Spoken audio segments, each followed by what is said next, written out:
The market's going to crash. The sky's falling. We've been saying that for a really long time. And, you know, I've been telling you for the last, I don't know, I've been doing this for 4 years now. I hope the market crashes, not for the sellers, but for buyers to make it more affordable for buyers to come in. There's a lot of people out there that want to buy a house and they just can't afford it.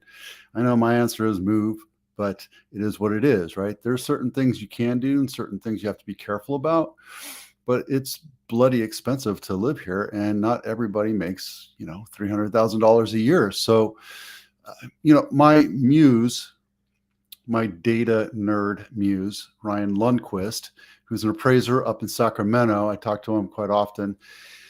He has some amazing charts and he has great storylines and topics that really wrestle with this idea of what's going on with the market. I wanted to show you this. I think it's very telling. Let me get over here so you can look at my nasty face. Okay. The price crash that hasn't come. I don't believe the market will crash unless there's like a major global meltdown. And even then, there's people with a ton of money that will come and pick up the houses, right?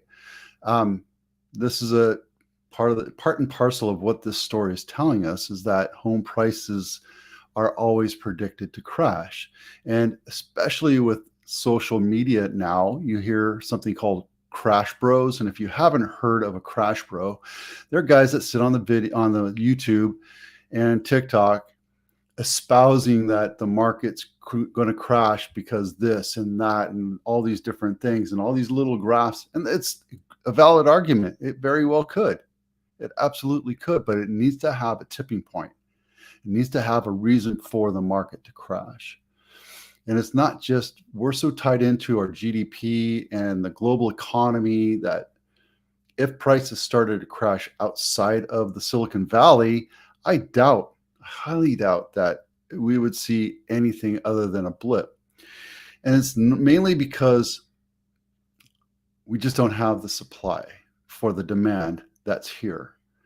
Could it push more people out? Yes, but then more people will enter, more investors will enter. What happens if the market crashes? Oh no, I lost my job. I can't afford to keep my house, so I have to sell it or give it back to the bank right? That's going to be part and parcel, not a whole lot of people. We're hearing about a ton of layoffs all over the place. And I know people that have been unemployed for 6 months, 2 years, and they're not hurting, right? Because people know from 2008, my generation, 2008, they got hurt, and they know that they have to stash cash, right? If you're a renter, it's much more difficult for you to stash cash because all of your money is going to somebody else's mortgage, etc. This is telling right here. If you look at every one of these, Wells Fargo, NAR, Freddie Mac, Fannie Mae, CoreLogic, Bank of America, they're all saying that we're looking at, I don't know, 3, 4, 5% appreciation next year. Even Apollo Global Management, which I don't know who they are, said 10.8, which is kind of crazy, but it's telling. It's because there's not a lot of inventory, because back in 2021, 20 and 21, we saw rates go down crazy and people bought, and now they have a ton of equity because rates or home values have increased due to inflation, due to rampant home buying, due to the firestorm that we had in 21. And now it's a totally different world, right? We're kind of off that cuff. We're at a plateau. Are we going to see a crash? We could see it in different markets. It says right here, Ryan says right here, there's no such thing as a national market. It's because we're all microcosms of our own microeconomies. Here it's venture capitalists, electronics, and high tech. You go to St. Louis, it's finance and healthcare. You go to Ohio, you have, I think, football. I'm not sure exactly, but every little place has their thing. And yeah, you see prices contracting in Florida because insurance prices have gone up. You see prices contracting in Austin, not so much in Dallas, Fort Worth, or Houston. You see that coming down a little bit, but that's because people are saying, I moved there and didn't really like it, didn't like the summers. I'm going to go back to California or wherever they're coming from. We did see a rebound of flat prices. I saw a lot of energy go through November with my listings. And yeah, it is what it is, right? It's one of those things where people got caught up in a fervor because rates went down a tad bit, and then people went back into the market. Absolutely did. This one right here talks about the median price versus 23 and 24. Prices have gone up. Average days on market have gone up. Number of sales have gone up a little bit, right? In short sales. Now, if you remember, every Wednesday I talk about REOs. We're very flat on REOs, or bank-owned properties, bank-owned sales, right? Whatever pops up gets sold really quick because there's just not the number of sales that are happening. There's just not a lot of REOs that are happening right now. I'm trying to shrink this, but it's not happening for me. So this right here talks about new listings and new sales. And if you look, since 2016, we had 35,000 in Sacramento area, 35,000, 37,000, 36,000, and now we're down to 25,000 for 2024. And 2023 was even worse. People are getting used to that norm, and now they're going back to, business as usual. It's not a firestorm. Don't expect $400,000 over list price, but price it accordingly, and it will sell. Now, this is one zip code. And you can see back in 2007 to 2012, we had a glut of foreclosures. This is one zip code in Sacramento area. This is Oak Park neighborhood. The blue ones are the REOs, bank-owned properties. And you look over here, and there's just nothing to be had because people are holding on to their houses come hell or high water, right? We had one at $1 million in this year. And then Arden Manor neighborhood, I don't know Sacramento that well. See, there are, but not the flood of REOs we saw back in 2008 to 2012. It's because if you look here, these numbers just are not climbing. The REO numbers right here, right? They're all the way through. I'll blank them out so you can look at them. See, the numbers just aren't climbing. We had thousands of bank-owned properties during 2008 to 2012. We're not seeing that. So even in our area, they're still happening. They're just not happening at the glut where we had thousands of sales, short sales and REOs.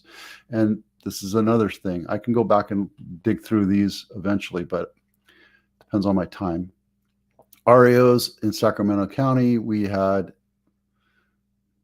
13, 10, maybe 16. That's Sacramento County, right? So, keep watching these videos and understand that what we're offering is just information. I'm not telling you we're going to have a crash or not. I'd love to see a crash. I'm a homeowner, and I know that would hurt me. It would hurt everyone else that owns houses, but people understand it comes and goes. The price goes up, the price goes down, just like the stock market. And if we have a huge glut of homes for sale, prices will come down. It'll make it more affordable for home buyers. And that's what we want. We want to get away from a nation of renters. This segment of this episode is brought to you by the Home Inspection Checklist. If you're thinking about selling, download this inspection checklist. It'll help you with your honey-do list and get you going. Today's mortgage rates are 7%, and this is at 250. So let's go 1.26. So the rates haven't really changed much outside of 7%. If you're a VA, you can look at 618, or FHA is 616. And quoted down, you put a couple points in, you can lower your rates down quite affordably. Now these are based on, again, 250,000. Let's see.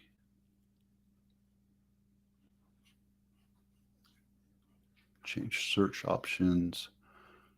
Let's do 2 million. Let's get excellent credit and update the lenders. Let's see what's out there. 6.2, $9,000 a month. That's including PITI, which is principal, interest, tax, and insurance. So yeah, your $1.6 million loan is going to cost you $10,000 a month, regardless. So, but you can buy it down, and you can always go down, maybe ask what it would be, like a point and a half, 2 points to buy that down, and how much lower that rate will be. So you can definitely get moving on this and get yourself into a loan. What is this? This is what you get for $2 million in San Jose, Santa Clara County. This is Kingston Way, not my listing, 4-bedroom, 3-bath, 1,700 square feet, built in 1960, and it's right in the Almaden area. Is that right? Yeah, Manitoba. That's where I'm from. So here's a basic house. Nothing's been updated. Still has plastic counters, white appliances. So this one's priced pretty much accordingly, especially for its location, which is north of the expressway. You have original looks like a laundry room or maybe a wet bar. I don't know what that is. And a nice, dry, low maintenance backyard. There you go. That's what you get for $2 million in San Jose. Let's take a look. Oh, it's in Saratoga area. That's why it's so expensive. Yep, but it's still San Jose address. And then let's see what you get for $1 million. I've actually been to this property. I was showing it a couple days ago. This is Brody. It's not my listing. 5-bedroom, 2.5-bath, 1,786 square feet, built in 1998, and it is 95111. So Silver Creek Country Club, 7 Trees, Communication Hill, flight path is right here. I used to live right here. Where? Rawway, Skyway, right here. So that's not too far away.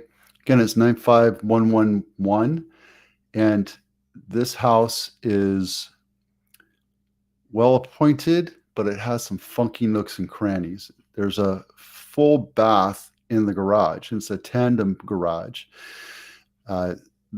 You'll see here there's 2 different floorings. Why, I don't know. And then when the transition strip is all jacked up. This is the family room, and then right adjacent to it is another bathroom, another full bathroom, but it doesn't lead to a bedroom, which is confusing to me. And then upstairs are 4 full bathrooms. This is the master, and in here is the master bathroom, which that's it right there. And they updated it with some modern lighting, I guess, but over here the guest bath is kind of old, still looking. And this one kind of left me wondering. This is a total REWTF deck right here. This is Trex, and it's overbuilt and melted. And even up here, I think that's upstairs is Trex as well. Yeah. And it's just overbuilt and kind of fugly, functional for sure. There's a stairway. I was going to call it a ladder well. And then there's an air conditioner right here. And that's it. That's the deck up on top, so you can look at your neighbors and peer in. And then there's a shack right there. There's a little shed right there that you can enjoy. But overall, it's a decent house. It needs some touching up. It's a decent house. There you go. Okay. AIDA. This is the system I use for this lead funnel right here. If you want to download a home buyer checklist, you're going to go home shopping this weekend. By the way, I have open houses this weekend down in Hollister. If you want to come visit, please do. We talked about that. We talked about the housing and inventory snapshot. Let's see, this is Napa again. Napa's been kind of hurting. We're looking at almost 6 months. I think Napa is the place to go, guys. Look, it's been hovering at or below 6 months, which means that's a buyer's market. And it's affordable. It's, what is it? It's Napa is average $1.5 million. So yeah, you can get $10 million houses, but you can also get $500,000, $800,000 houses. You can't do that in San Jose. You just have to be willing to drive a little bit. And then let's go back to Thursday. And here's the month active versus months of inventory. Number of active, number of inventory. So remember back in 2008, 2012, we had a huge glut of inventory. Prices came down a bit. We're not seeing that. We're not seeing anything that's suggesting that right now outside of Napa. And these are the cities inside Santa Clara County. And you see San Martin has a 4-month inventory and only 4 houses for sale. So nothing to worry about there. Everything else is below 2 months. If you look right here, these are the numbers. US is showing a 4.2 month of inventory. And that's what we're talking about in Ryan's blog is if it's at 6 months, then it becomes a buyer's market. We haven't seen that in a long time here. Campbell is 0.4 months, Cupertino 0.8, Gilroy is 2.8. I do want to point out San Benito is 3.7 months. That's high, but given the fact that it's a pain in the ass to get to Hollister, which is where the main it's not a metropolitan, main suburban center is, it takes about 20, 30 minutes to get through Highway 25 or the new freeway coming in. And there's good things and bad things about that, right?